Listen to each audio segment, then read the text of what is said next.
You're just in time for Africa Speaks. Thank you for joining us. My name is John Alanamu and I'm coming to you from downtown of the bustling heart of Kenya's capital, Nairobi. Today on the program, we've got a very special interview with a foreign affairs minister from a region in the Horn of Africa, which, if all goes to plan for them, they could become the newest state in Africa after South Sudan. That, of course, is Mohamed Yunus. He's the foreign affairs minister of Somaliland. But first, let's look at what's been going on the continent this week on Web City.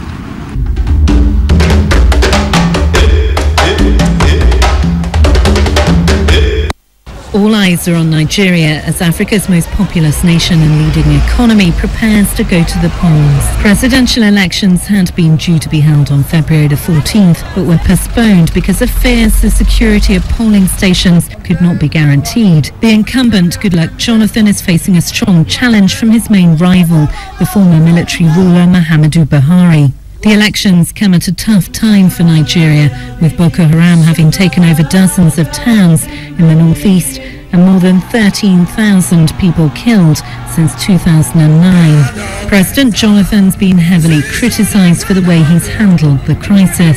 But there's been gains in recent weeks after Nigeria's neighbours Niger, Chad and Cameroon joined the fight. The main thing, the key thing, is to make sure that we flush the Boko Haram out of Nigeria and will not allow them to go into any other country. Muhammadu Buhari, a 72-year-old northern Muslim, has stood 3 times before for the presidency. The retired army general built up a reputation for being tough on corruption during his time in power as a military ruler in the 1980s.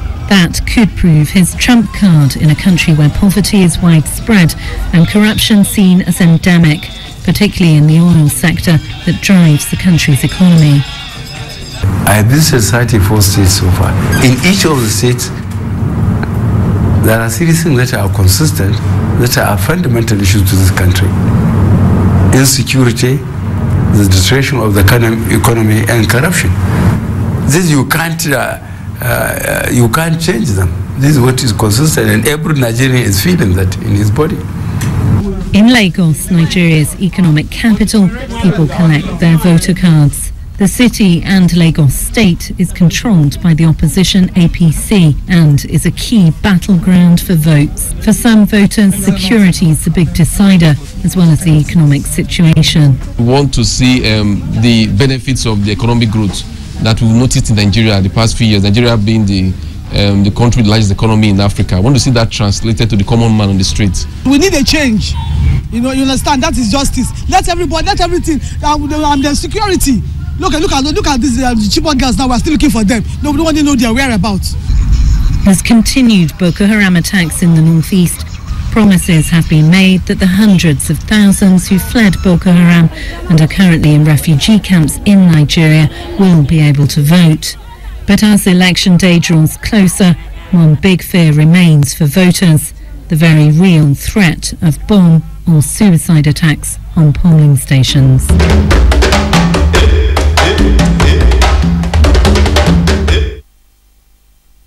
So that's what's big news on the African continent this week. But here on Africa Speaks, of course, we have been scouring the internet for those hot online topics that you've been talking about and watching. From being colonized by 2 separate Western forces to becoming brothers under the same roof within the same confines to wanting to become separate again, the history between Somaliland and Somalia is very interesting, if not controversial. This past week, Mohamed Yunus, the foreign affairs minister for Somaliland, was in Nairobi speaking to about 33 different missions here in Kenya about other issues, including its push for recognition as a new and independent state. I sat down with Mohamed Yunus and asked him not just about that push, but about that relationship between Somaliland and Somalia if their push for becoming a nation is recognized. Here now is a platform. Well, Mr. Yunus, thank you very much once again for joining us today on Africa Speaks. Let's start with what's current with respect to Somaliland being in the news, and it has to do with Somalia. What were the talks like in Turkey? Have we got any headway with respect to the issues that were being covered? Somaliland, as you know, is a former British colony. It has been an independent state for some time. We have joined our brothers in Somalia in 1960 voluntarily, and we have decided now to regain our independence. For the last 25 years, Somaliland was an independent, de facto independent state. And as you know, we have now started having talks with Somalia so that we could have an amicable divorce between the two of us. The Turks were providing some venue, and the first meeting started in the UK, but we had the last one that did not actually go through for a couple of reasons. But Somaliland is always interested in dialogue and talks, and we definitely want to go back to our own independence and definitely be a recognized nation that can be part of the international community. Before we get to that, what are the specific issues between Somalia and Somaliland? Somalia and Somaliland have been together for some time, maybe 5 years, and we have been separated from one another now for the last 25 years. And we have been, of course, under the British colony for over 76 years. So over 100 years we have been on our own. And the amount of time that we have been with Somalia was very, up to 28 years or so. And Somalia and Somaliland could not work together because, as you know, what has happened with Somaliland was the atrocities of Siad Barre and his regime. And Somaliland decided to regain its independence. It has been a member of the UN in the past, and it has decided now to regain its independence and be an independent state. But the only way that we've realized that we can go through this process is to have dialogue and talks. The Turks have been providing some venue, and we had a couple of talks in the past where we are trying to have some confidence building, some trust with one another, some discussion of issues of concern on security, on piracy and the rest. But now we have decided to go deep into the substantive issues. And that's when, in December, the two presidents, President of Somaliland and the President of Somalia, met in Djibouti and have decided to have a very serious talks to discuss how we can separate from one another and be independent for Somalia. What would that take in terms of the separation from Somalia, given that the perception globally is that you are a state within a state? I think the situation in Somalia is different from other situations. Somaliland was an independent state on its own, and Somaliland has been a member of the UN for 5 days. I think at the time when we have joined our brothers from the Italian part, Somalia was very much interested in the greater Somalia. That dream failed, and Djibouti is on its own, the part of Kenya is part of Kenya, the part of Somalia, Ethiopia is with Ethiopia, and the dream of the five being together has actually failed big time. And now we have realized it, that it's in the best interest of Somaliland to be on its own and regain its independence. All right, now in terms of your claim to independence, a country, a nation state requires quite a number of things to operate, and one of them is international recognition. How many states recognize Somaliland as an independent state? No, there's no country that has recognized it as of yet. We have been recognized it when we got the independence in 1960, but we are operating because we do believe that we do have all of the requirements of what it takes to be a state. We have the population, we have defined borders, which are the former British colony borders. We have the institutions, we have a government, we have elections, we have a parliament. And I think the international community is dealing with us as an independent state, de facto independent state. We go into agreements with the member states. We are dealing with the world as a state that does exist. And as you know, we have managed to have peace and stability in Somaliland, which is very rare in that part of the world. So I think the world is actually talking to us as if we are a state. And they know that we have now started the talks with Somalia, and we are confident that we'll have our own independence very soon. But it hasn't happened yet. And in fact, that's a reason why you're in Kenya talking to about 33 foreign missions? We are in Kenya, of course, to talk to them about the talks, because we do believe that there's a need for the international community to mediate between us. But we are also talking to those international community and to the embassies here in Kenya is to discuss issues related to development, issues related to security. We are a part and a parcel of the international community when it comes to issues of piracy, illegal fishing, human trafficking and the rest. And I think the international community is very keen to talk to us so they can see our contribution when it comes to issues of concern to the whole world. Speaking of contributions, the Somaliland that was under the British in the colonial period and the Somaliland that you envisage today are rather different in terms of the fact that Somaliland at that time was being supported by the colony, the main colony, and Somaliland today has to stand on its own. What are your exports? How will Somaliland be able to develop itself economically? I think Somaliland is very rich in terms of natural resources. We have livestock, and we actually have transported over 3 million heads of sheep and cattle and camel to the Middle East last year. We do have a vibrant country. We have oil, we have natural resources, we have fisheries, we have a good agricultural stuff, and we do have quite a good number of Somalilander diaspora that also sends our remittance. So we actually do believe that we have sufficient, we are managing to get sufficient revenue from our own taxes. We have the port, which is really used by Ethiopians and others. So we do believe that we are actually managing things on our own. But of course, if we were an independent state and we were recognizing, we'll have access to credit, we will have loans from the World Bank and the African Development Bank and the rest. So definitely we do believe the lack of recognition is sort of hindering our progress to a certain extent.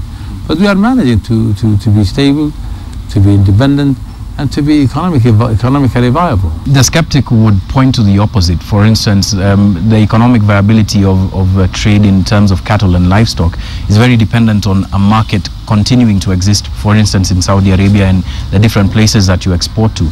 Natural resources the same in terms of, for instance, the recent drop in prices of oil would affect a small nation like yourself very, very hugely, to the extent that it might not be able to support itself. Are these stable factors that you can depend on? We have been depending on our livestock for quite some time. I think we are one of the best livestock in the world, and I think there is a market for it in the Middle East and elsewhere. Of course, we do have other methods of trying to collect our revenues through tax, through our port, through trade, and through investments in the country, because as you know, as Somalilanders, we are very economically oriented people, and we do a lot of trade, with Ethiopia, with Djibouti, with other neighboring countries. And I think our people are really keen to do that trade. So we do believe that we really have the skills to ensure that we have, an economic that's viable. But at the same time, we do have a lot of other resources, Yeah, the relationship with Ethiopia and Djibouti may be good, but perhaps the relationship with Somalia itself, the Mogadishu Somalia, might be more important in terms of being able to stabilize Somaliland in the long term. And speaking of the relationship with Ethiopia, how does that portend, given Ethiopia's difficult relationship with Mogadishu Somalia in the past, given its history from the 70s? You see, of course, our relationship with Somalia would be better if we decide to separate from one another and be two distinct nations living side by side.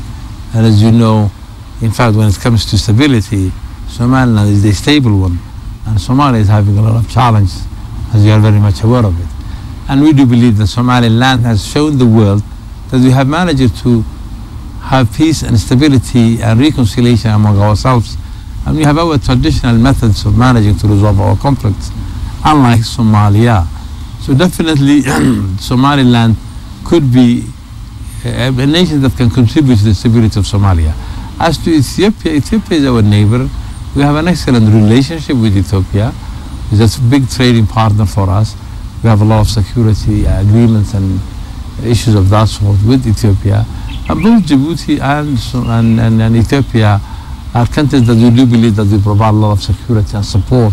And we see ourselves as a buffer zone for them. Yes. So definitely we are contributing to the security of those regions. All right. Speaking of security and in terms of stability and trade with Somalia, doesn't it help Somaliland that predominantly Somaliland is composed of one ethnic community, the Isak, and Somalia is more diverse? I guess my question here is, can you really trade with Somalia? Is there room for people of other ethnic extractions from within Somalia in Somaliland? I think to correct you, Somalia is not only inhabited by the Isaq group. There are a lot of other clans within Somalia. It is predominated by... it's predominant, maybe the majority, but there are a lot of other. And in terms of trade between Somalia and Somaliland, there are thousands of Somalis from Somalia who are actually living and residing in Somaliland, doing a lot of business and vice versa. So the issue of trade and business is actually vibrant and it's actually working. And there are no restrictions to the businessmen to move around within the whole region, whether it's Kenya or Somalia or Somaliland or Djibouti. But definitely the Somalilanders would love to have their own independence, because we have an independent state, we are very stable.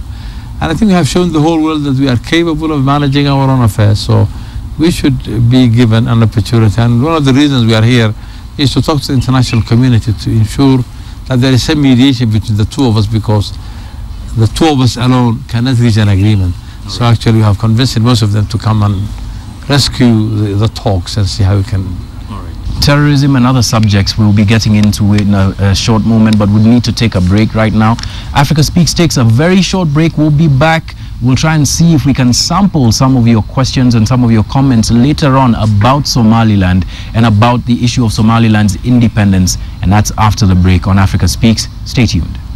All right, welcome back to Africa Speaks. This afternoon we're speaking to Mohammed Yunus. He is the Foreign Affairs Minister for Somaliland, trying to gain its independence and be recognized by the international community as an independent state.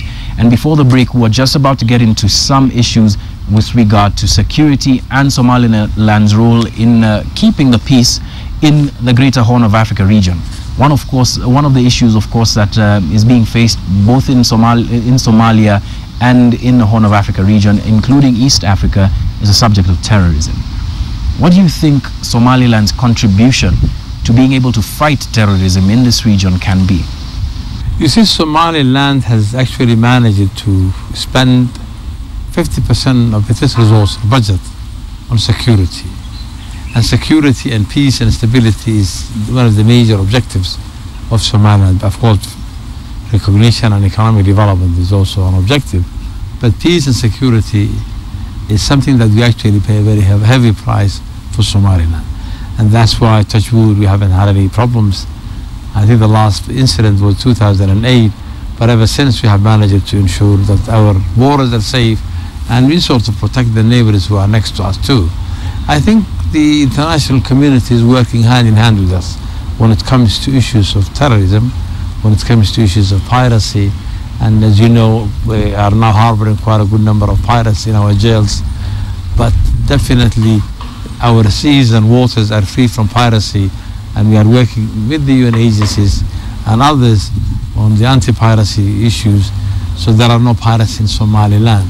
When it comes to terrorism, I think we are working hand in hand with a lot of different international actors, including the Ethiopian, the Djiboutian, the Somali themselves, the Brits and others, and we are trying to work with them that the region is safe. And I think our contribution is being very much felt by the world, that we are a partner that's trying to be there to support the international security for the whole region. Again, skeptics would point to part of the genesis of the Al-Shabaab militia having its roots in Somaliland, given the extraction, the ethnic extraction and the extraction from where he came from of the late leader of the Al-Shabaab, Ahmed Godane. And do you think that this is something that could affect the perception, at least, of Somaliland to, first of all, Somalia and the rest of the region, with respect to why it is everybody else in the region is a target except for Somaliland? I think the fact that the last Godane comes from there doesn't necessarily mean that he's a Somalilander. I mean, I think those groups as a whole are people with a different ideology, and they don't really think they don't belong to anyone, I think, in my view. And I don't really think we could label, because someone comes from there. There are, different groups all over the world, whether it's in Iraq or Syria or, elsewhere, or Boko Haram. And there are a lot of others who are very much interested in destabilizing the world. So Somaliland, I think, has nothing really to do with anybody who's operating in the region. We are trying to do the best that we can to ensure that our country is safe, our neighbors are safe, And I think we're really contributing to the whole issue of security and stability for the region. So I don't really think the statement that coming from that part is actually accurate. I think maybe one individual who could not be defined as representing Somaliland, and we do believe that Somaliland has managed to be safe and stable and do the best that it can to support the rest of the world. Let's move to matters of business. Somaliland being within a region that's seemingly unstable but being stable itself, how open is it for business for members of other states in Eastern Africa and Africa especially with respect to investment and trade? There are hundreds of Kenyans presently investing in Somaliland, for your information. And I think we had one of the biggest major business conferences in London in October last year, where we have attracted not only African investors, but quite a good number of Europeans and nations and others. Somaliland has excellent investment procedures. We have a one-stop shop. With those who are coming to invest are actually getting a lot of incentives in terms of tax breaks, in terms of land, and in terms of trying to repatriate their own resources. So definitely Somaliland is a place where one should really be doing business in there. And we welcome all investors to come. I think it's an oasis of peace, and a lot of opportunities. We have a lot of Kenyans, either teaching or skilled laborers or doing businesses. We have Ethiopians. So there are quite a good number of African neighbors who are actually doing a lot of business in Somaliland. I'm extremely happy with the fact that Somaliland is a very warm and a peaceful and a warm, welcoming nation. And we do definitely love to see more investors coming into Somaliland and investing in Somaliland. You paint a very good picture of Somaliland, but of course, like any nation, it has its own challenges. Kindly talk to us about what the challenges Somaliland is facing. I think the biggest challenge that's facing Somaliland, I would say, is the lack of recognition. I think Somaliland has been an independent state, as you know, in the past. We have been a member of the UN family. We have been an independent state, and 35 member states have actually recognized Somaliland at the time. Now that we have joined Somalia, and Somalia is in a chaos and problems, it's very difficult for us to separate from them. And I think one of the biggest challenges, as I said, is that lack of recognition. But I'm sure as soon as we get our own independence, and as soon as the international community accepts Somaliland as a partner of the international community, I think one of our major obstacles to development, to investment, to the rest, would also have some problems. I think other challenges, I think we're still working on trying to establish a vibrant financial institutions. We are trying to see how best we could now attract investors and have access to credit. And I think there are, of course, challenges in terms of employment. There are a lot of youth are very much unemployed, and we are trying to see how we could address some of those challenges. And of course, we do have our own share of trying to ensure that there is peace and security in the region. All right, but how about corruption? I say this given the albeit fading context of piracy and the role of that region of the Horn of Africa in propagating piracy, especially in the Gulf of Aden region. What do you make of the corruption challenges that Somaliland may have faced, is facing? You see, the issue of corruption was never a problem for Somaliland. Corruption is mainly to the part of the Italian Somaliland, the Puntland area and Somalia. And we now actually never had a major piracy issues. And actually we have a very vibrant coastal guard. We're getting a lot of support from the international community. There's what they call the EU cabinet that's actually providing a lot of support to the Somaliland Coast Guard. And we are actually very vigilant when it comes. Of course, there's a lot of illegal fishing on our coast. We're trying to see how we could ensure that that we manage that issue. But I think when it comes to corruption, I think Somalilanders have seen that corruption, yes, probably have existed in the past, but we are really trying to fight. I don't really see. I mean, of course, we don't have a lot of resources at this stage, but I think we are really trying to do the best that we can to ensure that there is no corruption. There is an anti-corruption agency that deals with issues. There is an excellent auditing system. There are accountability for the aid that's given to us. There's a transparency.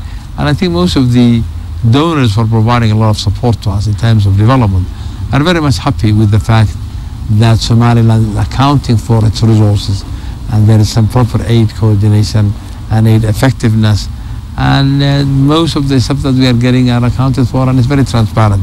So of course, like any other African country, there might be problems here and there, but I think we are trying to do the best that we can to ensure that we fight corruption and mismanagement of resources. Back to diplomatic issues.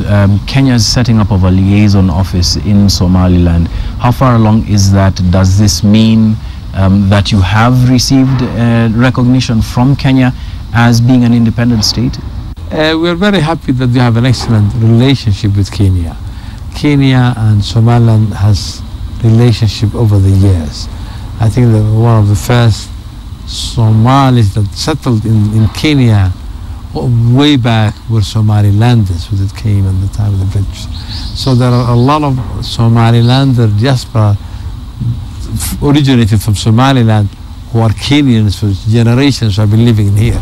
So the relationship between Kenya and Somaliland has been there for years and years, and we are very happy with that relationship. We are warmly welcomed as Somalilanders to come to Kenya, and of course the office is being open now, and we are looking forward to be welcoming the new team when they open their liaison office. Yeah, but does that mean that you're being recognized as an independent state by Kenya? Is that how you're receiving this news? It's not a recognition per se, but you see, countries now do a lot of interests together. A lot of Kenyans in Somaliland, a lot of Somalilanders in Kenya. So when we open our own offices, there is a lot of trade involvement, there's a lot of commercial issues, there's a lot of security issues, and there are a lot of issues that actually that the two countries are trying to do together without actually talking about recognition per se.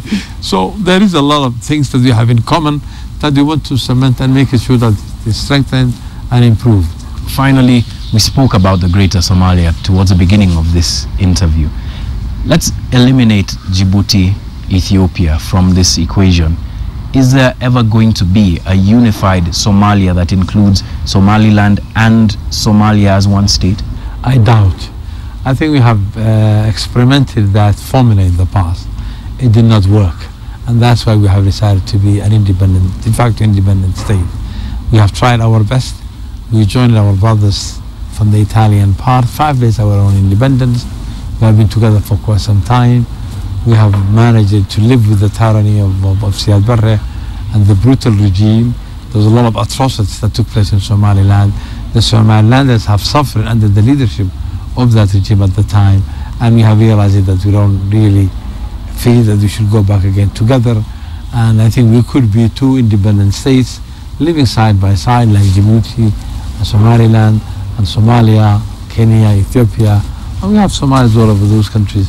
And definitely I think we can do a better job with one another, being good neighbors, living side by side, and maybe having like the East African community to have a lot of relationship in terms of customs, in terms of movement, in terms of passports and the rest. Rather than brothers in the same house? No, rather than brothers in the same house. We have been brothers in the same house, but I think it's better to be brothers in different houses. Different houses. Yeah. Mohammed Yunus, thank you very much for joining us on Africa Speaks this afternoon. Thank you very much. All right, everyone at home, you've seen and heard for yourself the perspective of Mohammed Yunus, the Foreign Affairs Minister for Somaliland, with respect to its search for recognition as an independent state. We're going to run some of your feedback and your comments on that very subject. Very difficult one for many people within the Horn of Africa region to face, but of course one nonetheless that we'll keep on trying to address here on Africa Speaks.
just get into our final moment of the show with a song, as usual, from this beautiful continent of Africa. My name is John Alunamu.